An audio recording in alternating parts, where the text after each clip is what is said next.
भाइयों, जल संचय का प्रयोग करने का विधि को हम लोग इस तरह से करते हैं। यानी इसका नियम है 1 एकड़ में 5 किलो देना, तो 20 डिसमिल में अभी हम डाल रहे हैं 1 किलो। सूखी हुई मिट्टी में इसे मिलाना है, या तो फिर खाद है, सूखा हुआ खाद, उसमें मिला करके इसे पूरे ज़मीन में छिड़कना है। देखें 1 किलो हम इसमें इसके पूर्व भी आधा किलो डाले थे और आधा किलो अभी डाल रहे हैं। यानी 20 डिसमिल में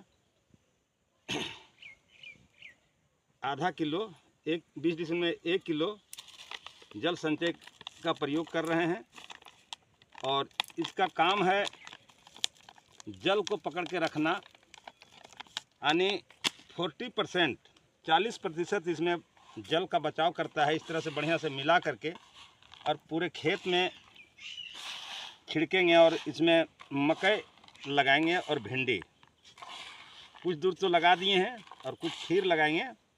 जो 10 डिसमिल में बचल है उसके आधार पर इसको हम बढ़िया से मिला करके खेत में इसको छिड़काव करके और पूरे मिट्टी को मिला देंगे, एक जोत कर देंगे। जोतने के बाद फिर उसको हम जिस तरह से लगाने का नियम है उसको लगाएंगे।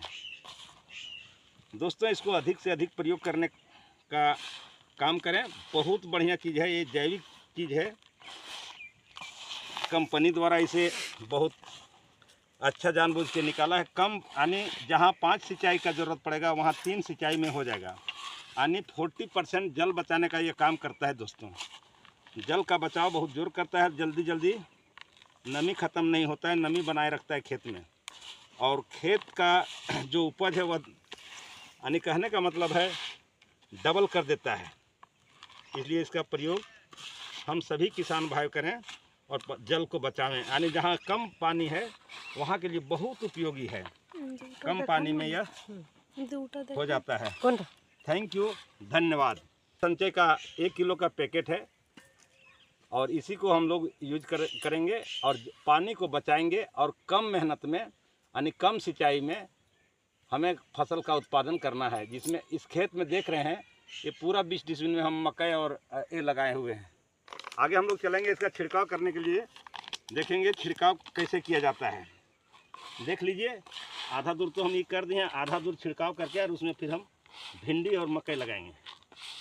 मकई आधा किलो लगा दिए हैं और फिर लगाएंगे। इसको अभी छिड़काव कर रहे हैं। यानी सूखा हुआ गिल्ली मिट्टी में इसे नहीं मिलाना है, नहीं गिल्ला खेत में इसे डालना है। सूखा हुआ खेत होना चाहिए, भुरभुरी मिट्टी में बढ़िया से मिला करके इसको खेत में डालना है। चलें दोस्त, दिखाता हूँ मैं छिड़का